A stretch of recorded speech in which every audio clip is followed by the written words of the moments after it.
Oke, baik. Kita lanjutkan untuk materi selanjutnya di pertemuan ke-10 terkait dengan demokrasi Indonesia. Jadi di pertemuan 9 tadi kita sudah belajar terkait dengan pemilu dan 10 pilar dari demokrasi Pancasila. Dan sekarang saya akan melanjutkan untuk materi ke sesi 10 yaitu dengan eh, asas pemilu. Nah, di sini kita sudah mengenal bahwa pemilihan umum di Indonesia ada beberapa, ada presiden, wakil presiden, DPR, DPD, pilkada, DPRD, dan DPRD provinsi. Dan itu tadi sudah kita kenalkan di pertemuan ke-9. Nah, di sini juga ada ilustrasi pemilu. Jadi bagi teman-teman yang belum pernah mengikuti pemilu, mungkin bisa melihat bagaimana proses dari pemungutan suara dari pemilihan umum di Indonesia. Nah, ini kita akan mulai dengan membahas terkait dengan asas pemilu. Di sini, asas pemilu itu ada langsung, umum, bebas, dan rahasia. Nah, ini maksudnya apa? Yaitu adalah masyarakat sebagai pemilih itu memiliki hak secara langsung untuk dapat memilih keinginannya sendiri tanpa perantara. Jadi nggak bisa diwakilkan gitu ya. Misalnya eh, teman kita yang ke TPS itu nggak bisa, harus kita sendiri yang datang ke TPS. Nah, sedangkan umum yaitu di mana pemilu itu tidak membedakan apapun gitu ya. Memang sedang ada perbincangan bahwa masyarakat dengan partai politik misalnya pemimpin politik itu nilai suaranya berbeda. Tapi mau itu presiden ataupun masyarakat biasa itu tetap satu suara gitu ya. Jadi bersifat umum tidak membedakan jabatan, golongan pekerjaan dan lain-lain. Agama semua tetap satu suara.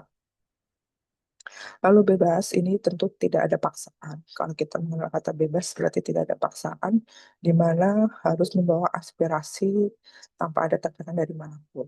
Dan rahasia tentu kita datang ke mana, ke kubik-kubiknya itu atau ke apa namanya, Miss lupa, eh, kamarnya gitu ya, kamar pemilihan coblosan.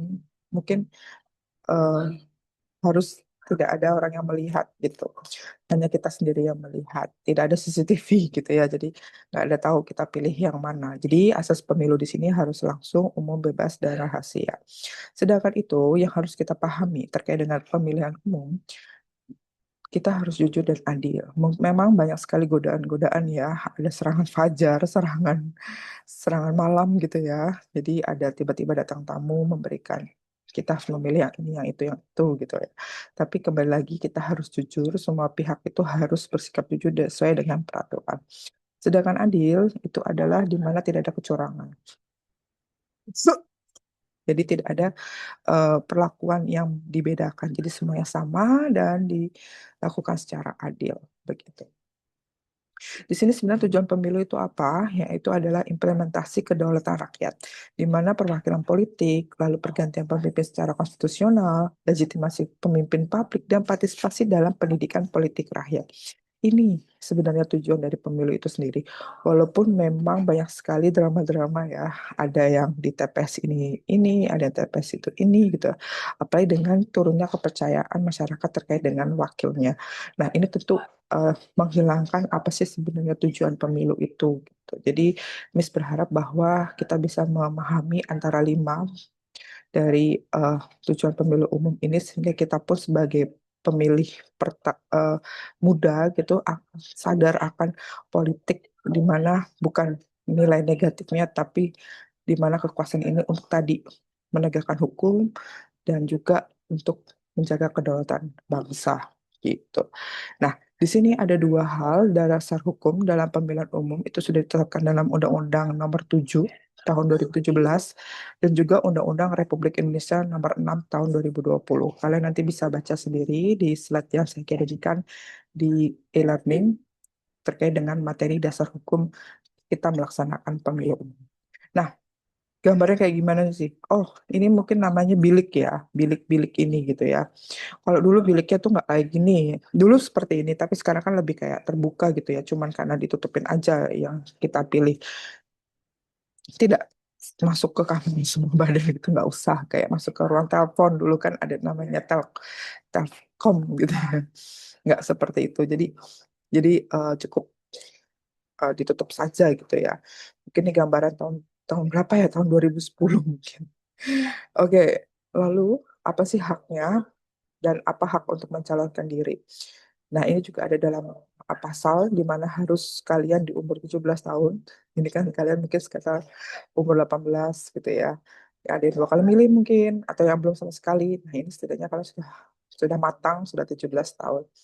Lalu juga calon DPR, DPRD ini harus ada dua persyaratan, yaitu berumur 21 tahun. Begitu.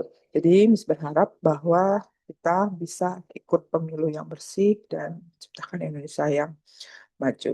Nah, itu mungkin yang bisa Miss jelaskan terkait dengan gambaran pemilu di Indonesia. Nah, sekarang apa sih yang harus kita hadapi setiap ada pemilu gitu ya, yang sekarang sering terjadi, yaitu adanya money politik. Itu kayaknya udah hal lama gitu ya. Lalu black campaign, hoax, hate speech, menyerang personal. Lalu politik identitas, polarisasi massa, adanya pemisah gitu ya, adanya permusuhan antara blok A, blok B gitu ya, atau kompleks A, kompleks B.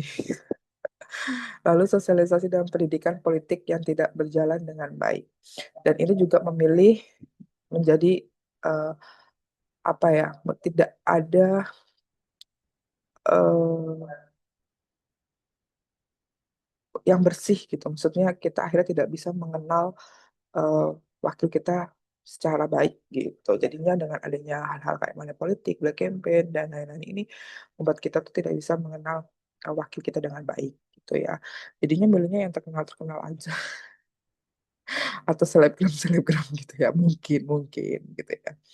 Lalu perhitungan suara, ada pengembungan suara yang tiba-tiba tidak ada suaranya tetapi ada suara gaib gitu. Nah, ini kan salah satu penyalahgunaan hak suara.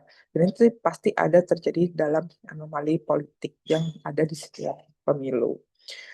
Nah, di sini hal yang menarik adalah di mana sebenarnya ASN itu adalah netralitas.